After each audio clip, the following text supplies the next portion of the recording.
Good evening, fellow wizards and warriors. As citizens of Azeroth, we are all aware the three main pillars that define World of Warcraft: raiding, Mythic plus dungeons, and PvP. But what if I told you there's another pillar that stands above all? That pillar is transmogrification. And with the release of patch 10.05, we have almost reached full circle. For now, we can finally, after 19 years in this magical universe, transmog white and gray items. Because if it's one thing Blizzard knows, it's how to keep casuals like me subbed to this game and unable to finally walk away from this wonderful addiction. The day may come when the courage of men fails, when we forsake our friends and break all bonds of fellowship.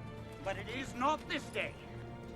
So move over arenas, dungeons, and raids, because this video is all about style, specifically some of the more unique white and gray items and where to find them, to add to your already saucy collections. And we'll be starting off with an item you can't buy on the auction house, the chipped Manari blade. It's a bind-on pickup, one-handed sword with a unique model of, well, a chipped sword.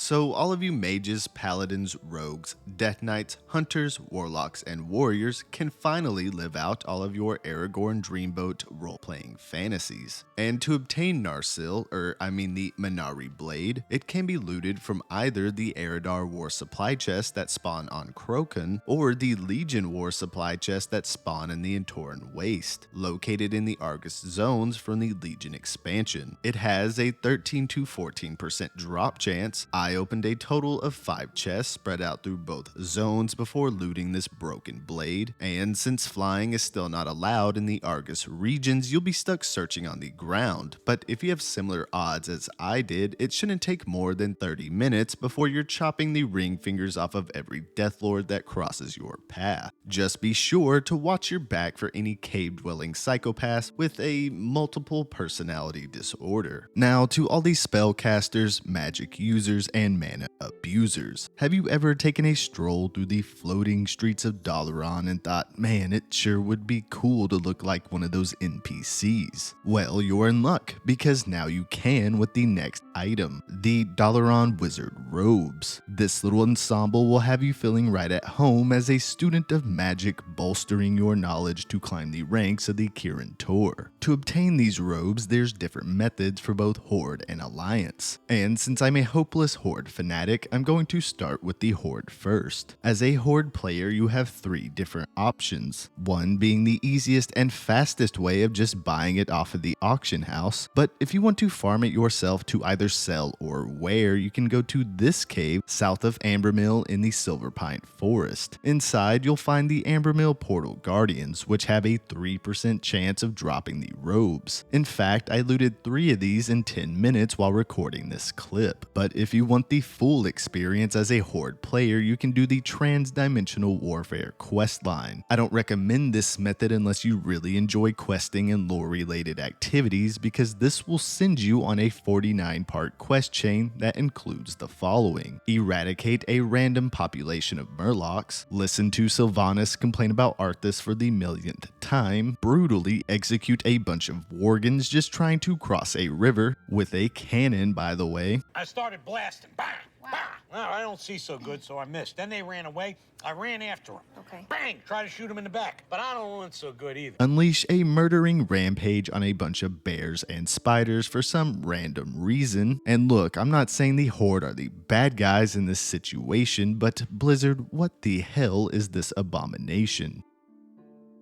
But anyway, I'm getting sidetracked here, so you kill more humans and Worgens, which finally leads you back to this cave south of Ambermill. You then fight your way through a rambunctious band of portal guardians to find a portal in the very back, which sends you to Ambermill, but it's Ambermill in another dimension or something? Look, I don't know, I'm just as confused as you are. Once through the portal, you will find Ambermill warders, Brewmasters, and Magisters, which all have a chance at dropping the robes, but be warned, the Brewmasters and Magisters have a much lower drop chance than the Warders and Guardians. Now the Alliance, on the other hand, only have two options, because you see the Ambermill Portal Guardian will be friendly to you, so you can't farm this cave for a drop. Also, since you are filthy Alliance scum, you can't do the Transdimensional Warfare quest chain because it is Horde only. So you can either go to the faction neutral auction house and hope the robes are listed on there, not at extreme markup prices, or you can be forced to make a Horde character, get the robes, and have them transmoggable on your Alliance characters. But whatever method you choose, this is a nice and simple robe to add to your collection. I feel like it adds a little touch of nostalgia from an older time in World of Warcraft. What do you think, Abdul? Can you give me a number crunch real quick?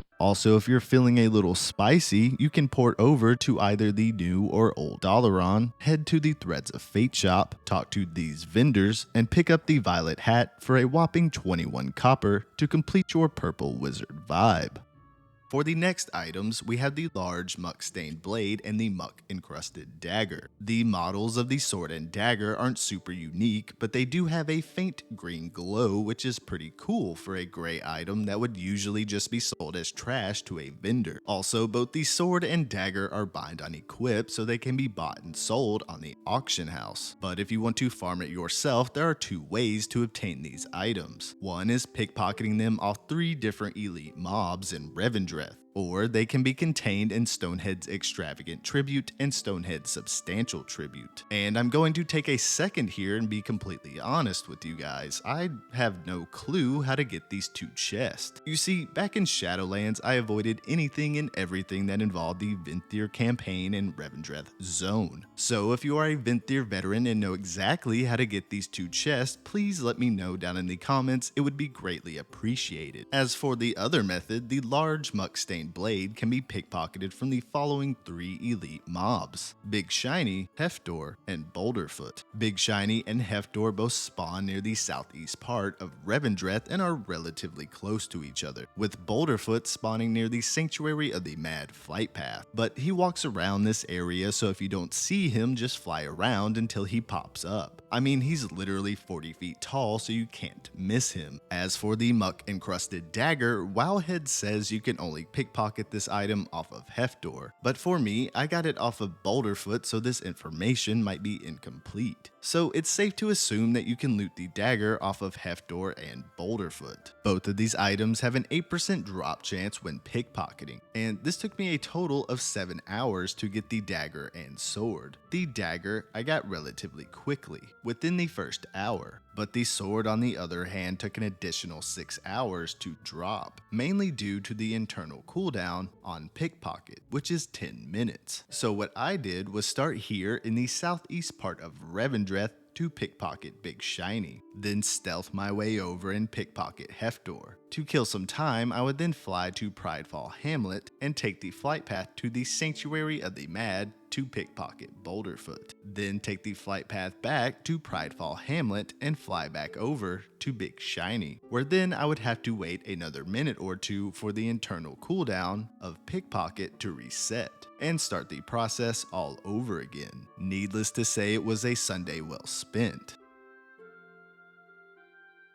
And if faintly green glowing swords or daggers doesn't excite you, well then how about wearing the opposing faction's tabard? I mean, that's pretty cool, right? Well, now you can, and some of you probably already have the items in your transmog list. Because if you've ever done Exile's Reach and bought your faction's tabard from the vendor, well, you can transmog that specific tabard on an opposing faction character. And if you've never done Exile's Reach or bought the tabard while you were there, then no worries, because this takes 30 minutes tops. All you simply have to do is create 2 new characters, one for Horde and one for Alliance. Start your characters in Exile's Reach and go through the main quest line. Once you've defeated Torgok about halfway through, it will give you a quest to buy and sell from a vendor. It's this vendor that you can buy your faction's tabard from. Rinse and repeat with the other faction character, and hooray, you're done. You can now transmog the opposing faction's Tabard, and,